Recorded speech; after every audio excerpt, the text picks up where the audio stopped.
जय श्री राधे, हर हर महादेव। मित्रों, आज हम आपको महाश्वेता का परम पवित्र चरित्र का वर्णन करने जा रहे हैं। हिमालय पर्वत की तराई में हंस नामक एक सुंदर व्यक्ति रहता था। अत्यंत मृदु, सरल तथा उदार स्वभाव। उसकी पत्नी गौरी ऐसी रूपवती थी कि उसे देख करके स्वर्ग की अप्सराएं भी शर्मा जाएं। रूपवती होने के साथ साथ वे बड़े सात्विक विचारों वाली थी और पति को ही परमेश्वर मानती थी। संतान के नाम पर उनके एक बेटी थी जिसका नाम था महाश्वेता। यदि महाश्वेता को अपने माता पिता से सुंदरता विरासत में मिली थी तो साथ ही साथ धर्म एवं सदाचार मानो उसके रक्त में घुला हुआ था। माता पिता बड़े प्यार से उचित शिक्षा देते हुए बेटी का लालन पालन कर रहे थे। समय बीतता गया। महाश्वेता ने बचपन की देहरी लांग करके यौवन में कदम रखा। उन दिनों कन्याओं को अपने लिए योग्य वर चुनने के लिए स्वतंत्रता दी जाती थी। वे जिसे भी पसंद करती उससे विवाह कर सकती थी। महाश्वेता विवाह योग्य हो गई, किंतु तब भी उसके मन में विवाह के प्रति कोई उत्सुकता नहीं जागृत हुई। एक दिन वह अपनी माँ और सहेलियों के साथ सरोवर पर स्नान करने गई। उसने सबसे पहले स्नान कर लिया और आकर के तट पर बैठ गई। उसके मन में आया, जब तक माँ और सहेलियां स्नान कर रही हैं, तब तक बिखरी हुई प्रकृति की शोभा ही क्यों न निहारी जाए। वह उठी और टहलती हुई सरोवर से कुछ दूर निकल गई। चारों ओर बहुत सुंदर हरियाली छाई थी। रंग बिरंगे मनोहर फूल खिले थे। महाश्वेता का मन प्रकृति की इस छटा में खोस आ गया। वह सब कुछ भूल बैठी। सहेलियां और उसकी माँ जब स्नान करके बाहर आई, तब महाश्वेता को तट पर ना पा करके पहले कुछ देर तक तो इधर उधर खोजती रही।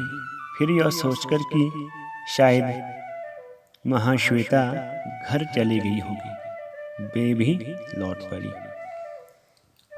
बड़ी देर बाद सहसा दृष्टि आकाश की ओर गई तो महाश्वेता को भान हुआ कि काफी समय हो चुका है। उसकी माँ तथा सहेलियां उसके लिए चिंतित होंगी। वह लौटने ही वाली थी कि पश्चिम दिशा से हवा का एक तेज झोंका आया। उसके साथ ही एक मादक सी गंध महाश्वेता के नासापुटों में समा गई। वह ठिठक कर सोचने लगी, कितनी मधुर और बढ़िया सुगंध है। चित्त प्रसन्न हो गया, किंतु यह सुगंध आई तो आई कहां से? क्या यह उन फूलों की सुगंध है जो उस कुंज पर खिले हुए हैं? उसके मन में सहज ही यह सवाल उठा और महाश्वेता उसी ओर बढ़ चली। अभी वे कुछ ही दूर तक गई थी कि सामने से दो ऋषि कुमार आते दिखाई दिए।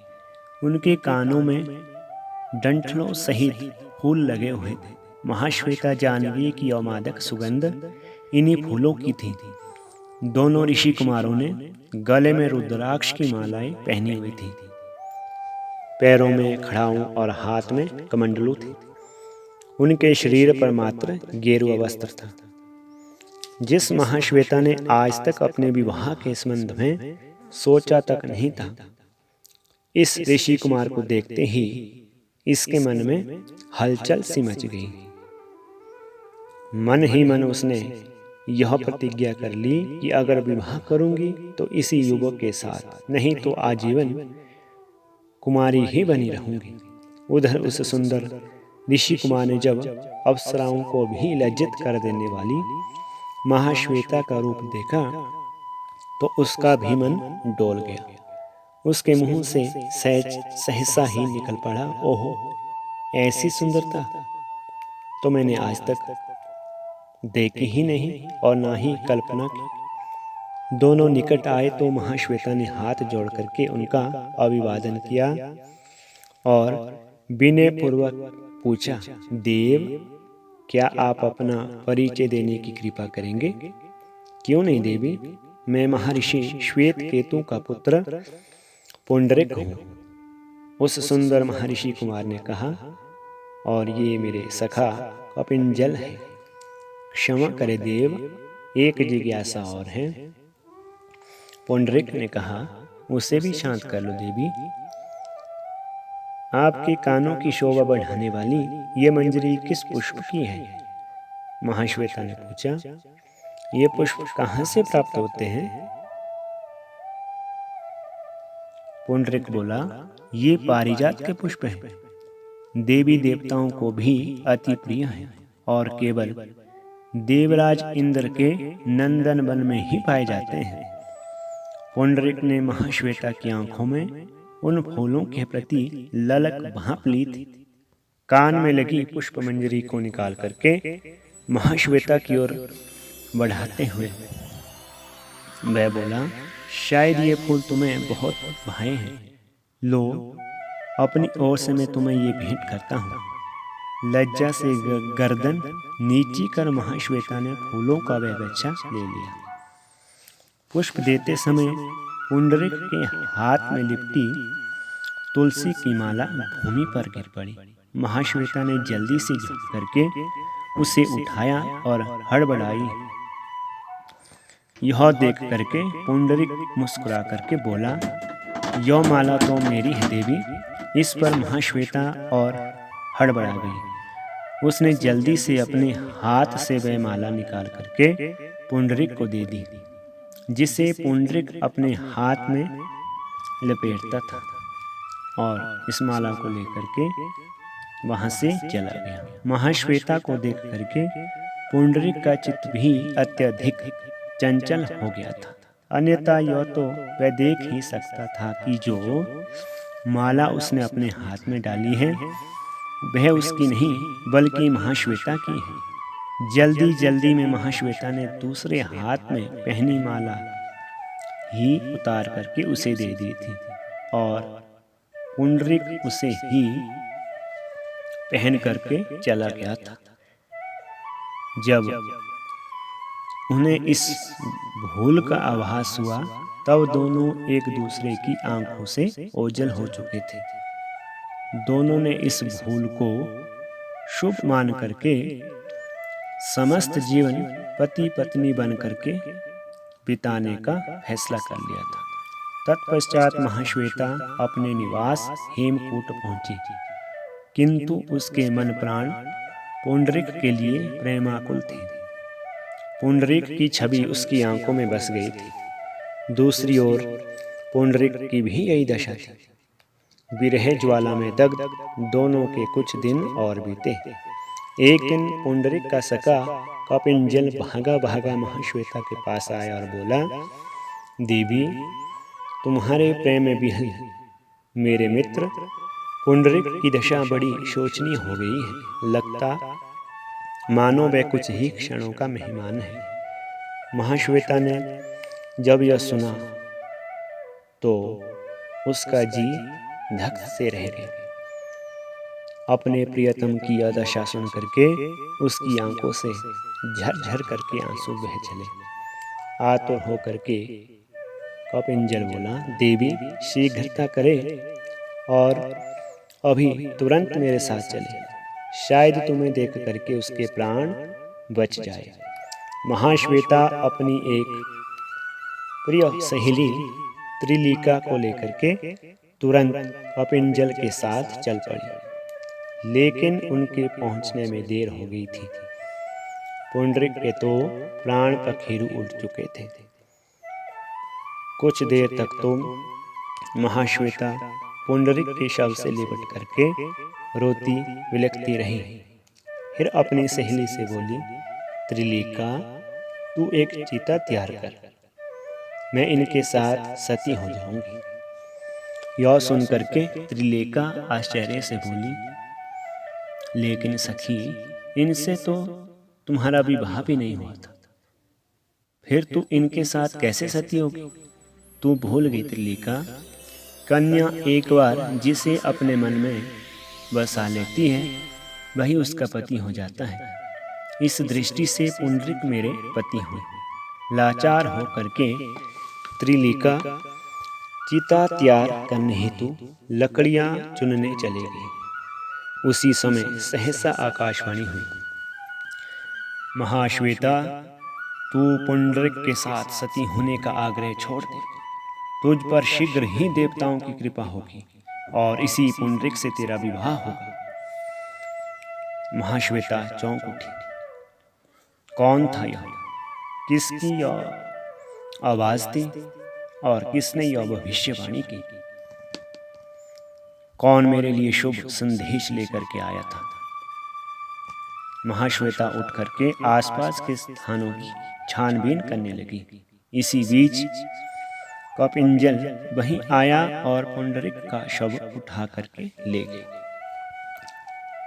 महाश्वेता जो वापस लौटी तो पुंडरीक का शव उसे ना मिला, तो वह जोर जोर से विलाप करने लगी। उसका करुण क्रंदन स्वर सुनकर के जड़ अचेतन सभी विकल हो उठे। रात रोते रोते ही कटी। सुबह होते ही महाश्वेता ने जाकर के औक्षौध सरोवर में स्नान किया। फिर अपने वस्त्र बदल करके उसने पुंडरीक के वस्त्र पहन लिए तथा पहाड़ की एक गुफा में जाकर के समाधि में लीन हो गई। त्रिलिका ने भी सहेली का कर्तव्य निभाया। उसने महाश्वेता का साथ ना छोड़ा। महाश्वेता की एक अन्य सबसे प्रिय सहेली थी जिसका नाम था कादम्बरी। जब उसने सुना कि महाश्वेता कौमार्य अवस्था में ही वैदव्य का दुख झेल रही है, तो वह उसे ढूंढती हुई वहां पहुंची। वहां से लौट करके उसने महाश्वेता के माता पिता रानी गौरी तथा राजा हंस को सारी बातें कह सुनाई। गौरी तथा हंस तो कब से बेटी के लिए विकल थे। यह समाचार मिलते ही वह चल पड़े और कई अन्य लोग भी उनके साथ हो लिए। माता पिता व प्रियजनों ने महाश्वेता के सामने पहुंच करके जब उसका वह रूप देखा तो उनके सवर का बांध टूट गया। वे बड़ी देर तक विलाप करते रहे। फिर उसे घर लौट चलने के लिए तरह तरह से समझाने लगे, किंतु महाश्वेता दृढ़ स्वर में बोली, मैं अपने पति के नाम का जाप करती हुई और सारा जीवन यहीं बिताऊंगी। सब उसे समझाते समझाते हार गए थे। महाश्वेता पर किसी की बात का कोई असर ना हुआ। अंत में सब हार मान करके वापस चले गए। उसी गुफा में रहती हुई महाश्वेता ब्रह्मचारिणी का कठोर जीवन व्यतीत करने लगी। वह दिन भर देवताओं का नाम जपती और रात होने पर पति की याद को मन में बसाए पाषाण शिलाओं पर सो जाती। एक रात महाश्वेता औक्षौध सरोवर के किनारे पर एक चट्टान पर निद्रामग्न पड़ी थी। तब वैशंपायन नामक एक राजपुत्र उधर आ निकला। वह राजा तारापीड़ के मंत्री शुकनास का पुत्र था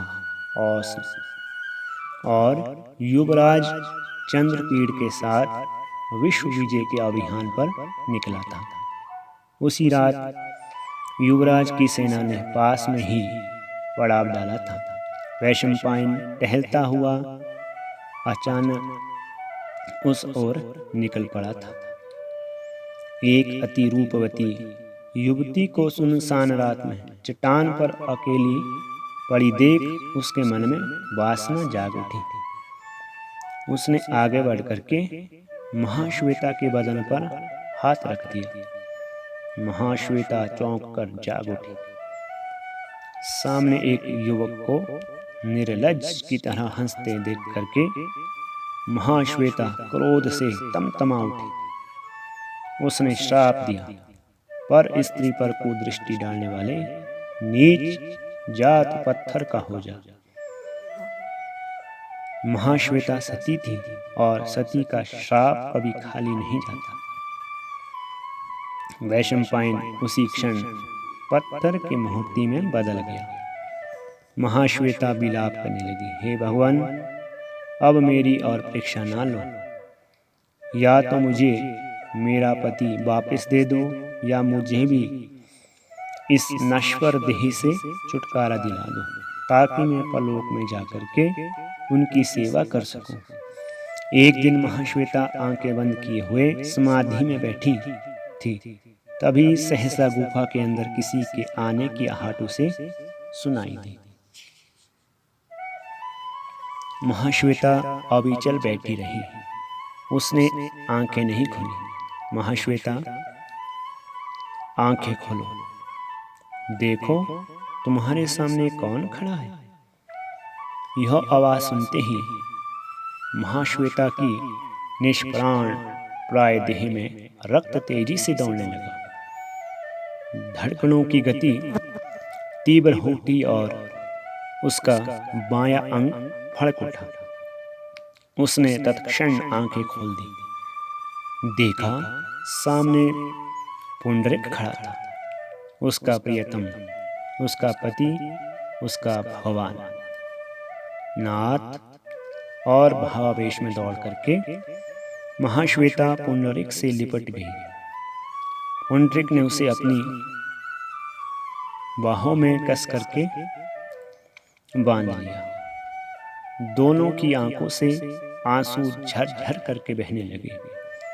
बहुत कुछ कहना चाह करके भी दोनों कुछ नहीं कह पा रहे थे। वाणी अवरुद्ध हो गई थी।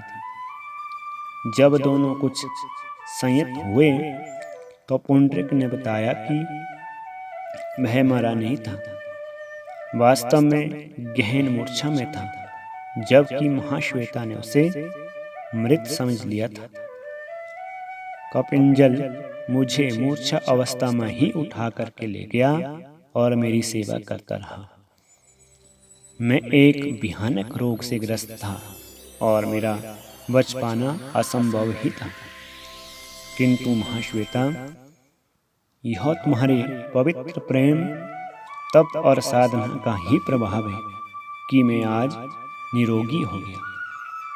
पुंडरीक और महाश्वेता के मिलन का समाचार जब महाश्वेता के पिता राजा हंस और माता गौरी को मिला तो वे भागे भागे आए। वे दोनों को स्नेहपूर्वक घर ले आए और दोनों का विधिवत विवाह कर दिया। जय श्री राधे, हर हर महादेव। मित्रों, अगर आपने हमारा चैनल अभी तक सब्सक्राइब नहीं किया है तो कृपया करके चैनल को सब्सक्राइब करें और बेल आइकन को प्रेस करें।